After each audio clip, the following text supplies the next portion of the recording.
Again, I'm Jerome Balinton. I'm the Humanitarian Manager of Save the Children Philippines. We are a children's rights humanitarian organization pushing for the protection of children's rights before, during, and after emergencies. And thank you for the invitation. I always find this kind of speaking engagement as a humbling experience. It somehow brings me back to why I am doing this. I've been in the sector for almost 10 years already. No, actually 11. And to be honest with you, this kind of work is a difficult one. And there are times that I would find myself asking, why am I doing this? What keeps me motivated? What keeps me, most of the time, awake at night, especially when there are big emergencies? And I would like to share with you today, this morning, how I found my purpose and how I keep on finding my purpose every day.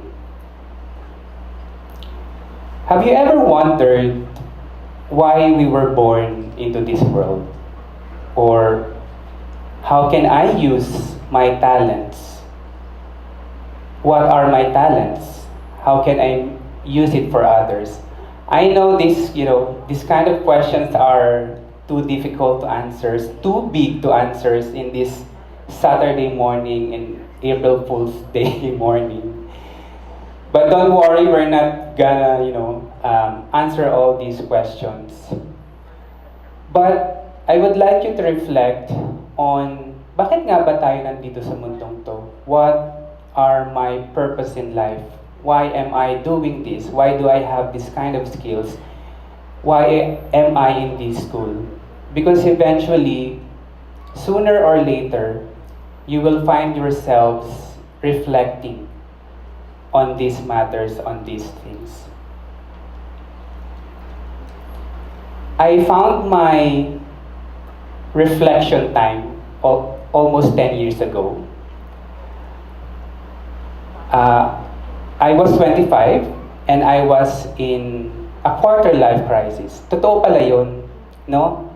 Na talagang dadaan tayo at mararanasan natin yung quarter life crisis. And that time I was happy. I was working as a journalist, my dream job in a dream news organization. I would see my bylines in our print newspapers and in our website. But I felt something was missing. I felt I wasn't doing enough. Na kahit na I feel fulfilled, I feel accomplished, I realized that I was not fulfilling my full potential. And it was painful because I have to leave my dream job. And it turned out my dream job is not my purpose at all. Sometimes you have to really get out of your comfort zone to know who you are, to know what you can do better and what you can do more. And I started searching, I started reflecting on what should I do next after that realization. Eventually I found Save the Children. It's a children's rights humanitarian organization. And they have an opening for an emergencies communications officer. It so happened that time that, I'm a graduate of communications with major in journalism. I was working in a national daily. I was also in the graduate school that time, trying to have mastery of communication. And I think those were the credentials that they saw in me. That's why I qualified to be the emergencies communications officer. And that searching eventually led me to what I am doing right now, to where I am right now, and that is being a humanitarian worker. So, who among you here knows what a humanitarian worker does? Taas daw ang kamay. Or anyone who knows any humanitarian worker? So I don't see any show of hand. That's totally okay. Because humanitarian workers are actually unsung individuals. We call ourselves as unsung heroes that protect people, that protect children's lives, that protect rights, especially after emergencies.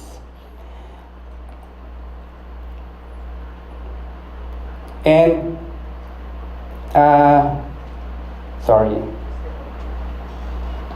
And humanitarian workers are those who go to the last miles. When we say last miles, we are talking about the farthest communities in islands, in mountains that are affected by disasters. So you might have seen in news in the past years or in the past few days about the impact of some major disasters in the country or outside the country. And the humanitarian workers are those who provide this kind of assistance, this life-saving assistance to those affected by disasters. We are those who ensure that human rights and dignities of children, men, and women are protected in times of disasters. And when I talk about disaster-affected people, I'm specifically referring to the poor families, the children, the women, the men, who suffered the most the brunt of humanitarian crisis or disasters. I never thought that I would last this long in the sector. Because to be honest with you, humanitarian work is difficult. It takes perseverance, it takes competencies, it takes discipline to be efficient and effective in our line of work. Humanitarian work is also a stressful job. Maraming teachers dito, siguro you also find sometimes your work as stressful. Ganon din yung profession of humanitarian work. It is so difficult. When there are big emergencies, sleep and relaxation are the least of our priorities. Because in the event of emergencies, we race against time. And that time should be able to use to save lives, to quickly mobilize resources, to quickly raise funds, and to provide this life-saving assistance to these communities. And when we talk about life-saving assistance, we're talking about food, clean water, healthcare, psychosocial support, learning opportunities for children, etc. And to do what we forget, and sometimes when we are in the middle of big emergencies, we have to momentarily forget ourselves and our families and prioritize the people whom we are trying to serve. Humanitarian work is not a 9-to-5 job.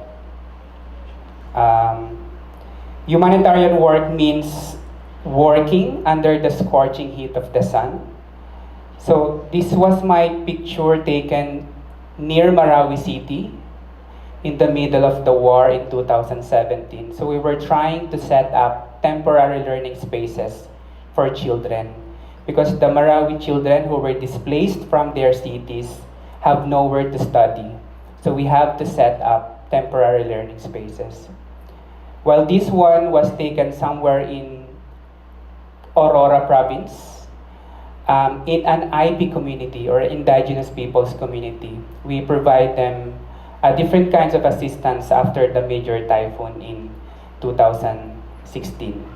And this one was taken in Eastern Samar in 2014. So ang tagal na, isip niyo siguro ang tanda ko na. I'm still young, but I became involved to this kind of work at a very young age.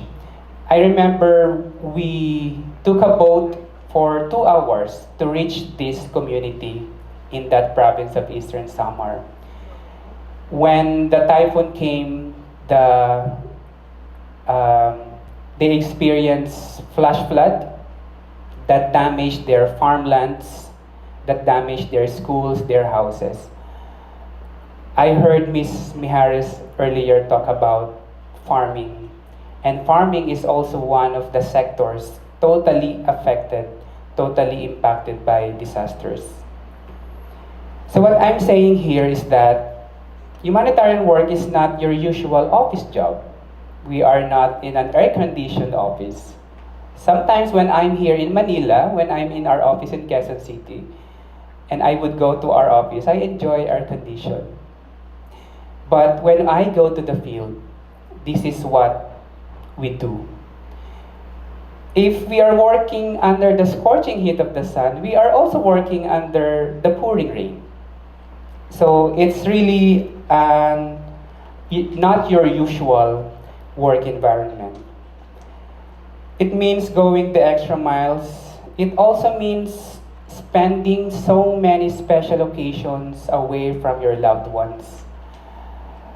When I was not yet married, my ex-girlfriend would always get annoyed with me because I'm away during her birthdays, during Christmases, during holidays.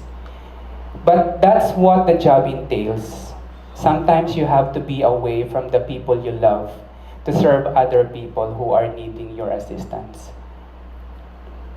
And humanitarian work also means witnessing the harsh reality that the impact of disasters is not the same for all.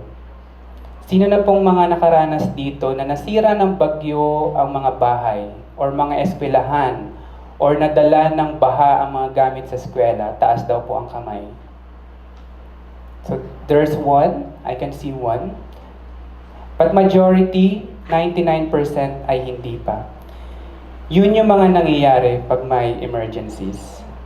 And isa sa mga big realizations ko why I am still doing this is that these people, these poor families in these poor communities really need organizations and humanitarian workers like us to ensure that they have access to food, they have access to water, they have access to healthcare, to psychosocial support, to education support, to food security and livelihood. In disasters, people could lose their loved ones.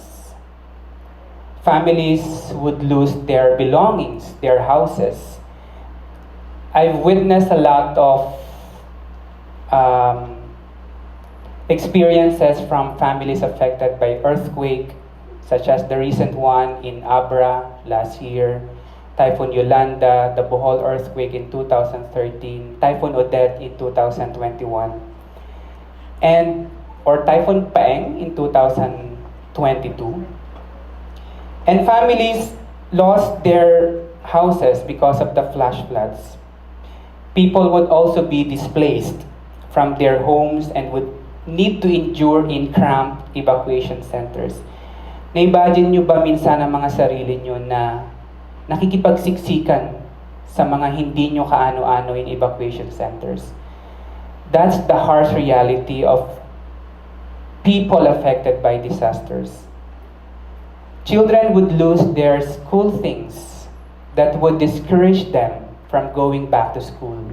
Some of them would lose their classrooms, their learning equipment to flash floods, to earthquake, to storm surge. They would lose their teachers, and they would also lose their friends and classmates. And in most cases, women and children are more exposed to different forms of abuses and violence. Farmers and fishermen could lose their livelihood that could result to hunger and malnutrition. And if a parent lose their main source of income, be it farming, be it fishing, most of the time, adults project our anger against children We project our frustration against children that turn violent for these children. And those who don't have sufficient or standby support system could end up claiming their lives. You might have heard in the middle of the pandemic how many high school age students have killed themselves because they worry that they cannot study. Because when we transition to distance education or to remote education, these poor students were worried, we don't have phones, we don't have tablets, so they lost hope. And that's one of the reasons why humanitarian organizations like us maintain our advocacy to ensure that assistance to children and their families affected by disasters are there, that are accessible, so that no one would lose their lives because of this.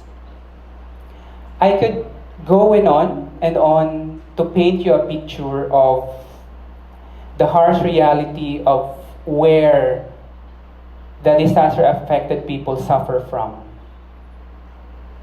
because the list is so long. And with that, I truly believe that no one deserves to suffer. Are we all in agreement that no one in this auditorium, no one in the country deserves to suffer? Taas daw po ang kamay nyo nag-agree sa akin that no one should suffer from the impact of disasters. But because of the intersectionality of the extreme weather events due to climate change, due to armed conflict, due to the lack of accountability, and due to the lack of disaster preparedness, I would say proactive disaster preparedness, millions of people and Filipinos suffer each day. Gusto kong i-situate ngayon kayo sa umagang ito on what you should do, on what you should have to be prepared for the big one, or the magnitude 7.1 earthquake in Metro Manila. If that happens, everything will be in chaos. But how can we prevent chaos? How can we prevent the severe impact of the earthquake or any kind of disaster to us? And that should mean we should have proactive disaster preparedness at the family level, at the barangay level, at the local government unit level, munisipyo man yan, city man yan, provincial level, and the regional level. And because of this suffering, I find that this is my mission. This is my mission, this is my purpose, and this is what I am passionate about. To help alleviate the suffering of those affected by disasters, to protect their dignity, to be the voice for and with children. But honestly, sometimes I find my line of work, sometimes I find humanitarian work as a band-aid solution to what is missing in our country or in our communities. And that is, as I have mentioned earlier, a proactive disaster preparedness. We can't prevent typhoons, we can't prevent earthquakes or tsunamis or armed conflict. But in our experience, we can mitigate or lessen or reduce the impact of this disaster to us, especially to poor families in the poor communities in the country. And that is what we should be doing. When I started my journey, I only see it as a career. As a young person at the age of 25 looking for career growth.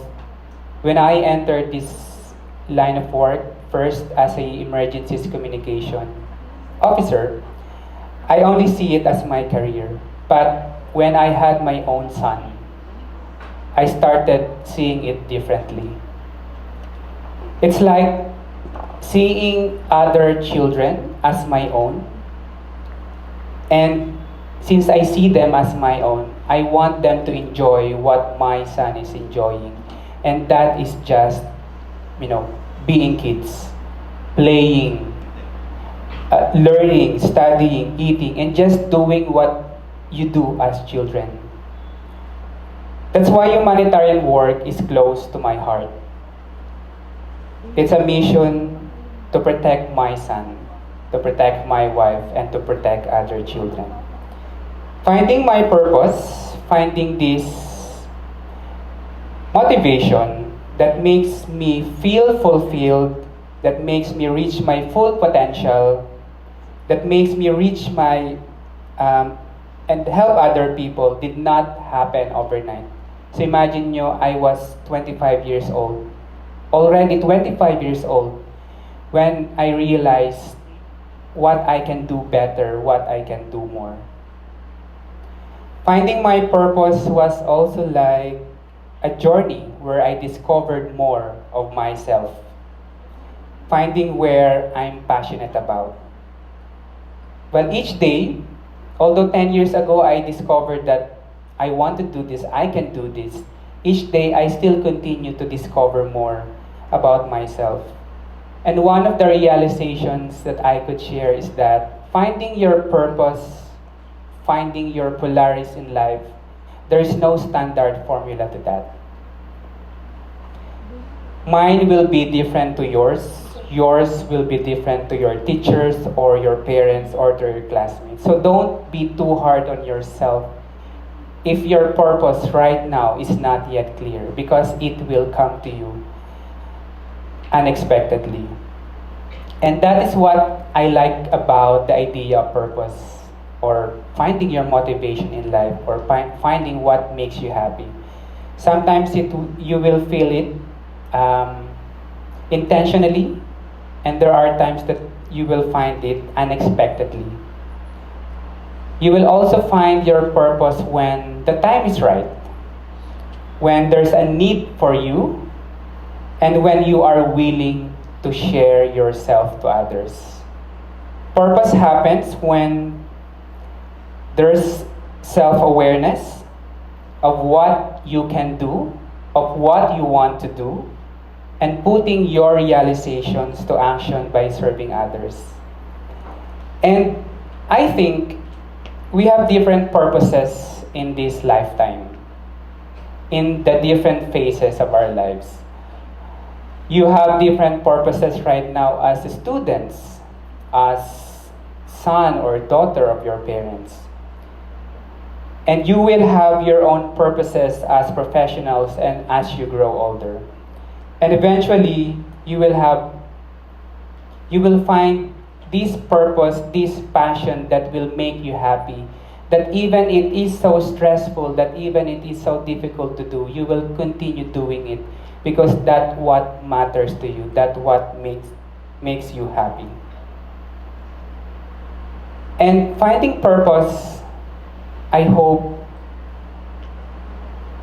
you will always look at your passion, what you are passionate about, what you care about, what makes you happy. And I hope when you find your purpose, I hope this will include serving other people, serving your country, and serving your family. I also hope that when you find your purpose, it should be genuine and real. Because if you lie to yourself, if you don't become truthful to what you are doing, to what you want to do, you only lie to yourself. We owe it to ourselves to be happy while doing the purpose, while doing what we are passionate about. So it's really important that you maintain the real intention, the pure intention of serving others. And for me, that's what made me passionate about in humanitarian work, because I truly care of serving other people to ensure that they are protected at all times, especially in times of emergencies. With that, maraming salamat po.